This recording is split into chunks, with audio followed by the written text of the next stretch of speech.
जादुई सफेद कौवा। शाहपुर नामक गांव में अमन नाम का एक लकड़हारा रहता था। वह जंगल से लकड़ियां काटकर उन्हें बाजार में बेचकर अपनी गुजर बसर करता था।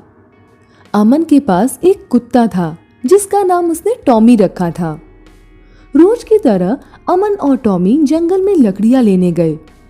अमन ने टॉमी से कहा, मैं यहाँ इस पेड़ को काट रहा हूँ, तुम उस पेड़ के नीचे आराम से बैठना, वहां से कहीं जाना मत। टॉमी अपना सर हिला देता है। अमन के पास टॉमी के अलावा कोई सहारा नहीं था। वह टॉमी से बात करके अपना दिल बहला लेता था। टॉमी जाकर पेड़ के नीचे बैठ जाता है और अमन पेड़ काटने लगता है। थोड़ी देर बाद टॉमी तेज तेज भौंकने लगता है। अमन देखता है और सोचता है, ये क्यों इतना भौंक रहा है। अमन टॉमी के पास जाकर देखता है, वहां एक पेड़ पर एक सफेद कौवा मांझे में फंसा हुआ है। अमन कहता है, सफेद कौवा? ऐसा कौवा तो मैंने पहली बार देखा है। अमन पेड़ पर चढ़कर सफेद कौवे की जान बचाता है। जान बचाते हुए अमन के हाथों में कुछ खरोंचें आ जाती हैं।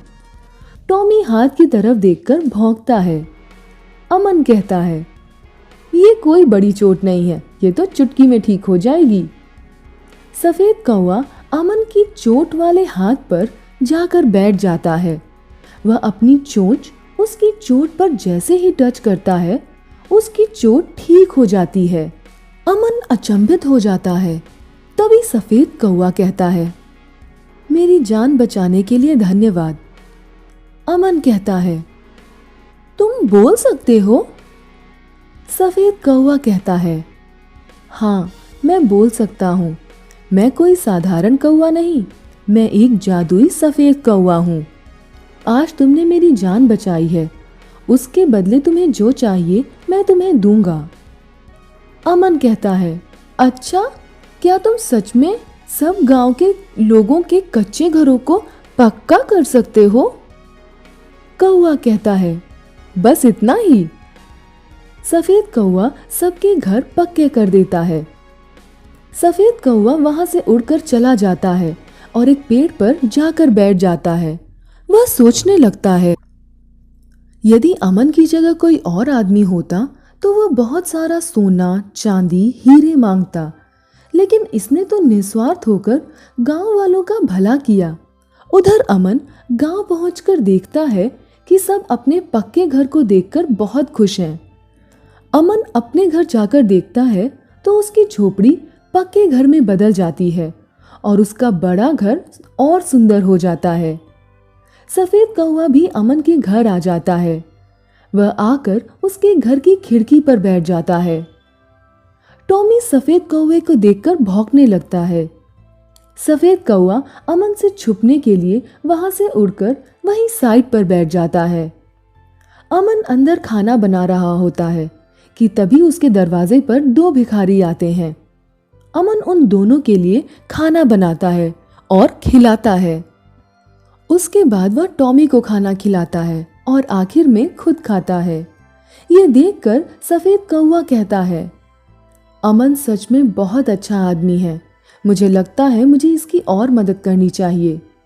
तभी कुछ गांव वालों की नजर सफेद कौवे पर पड़ती है।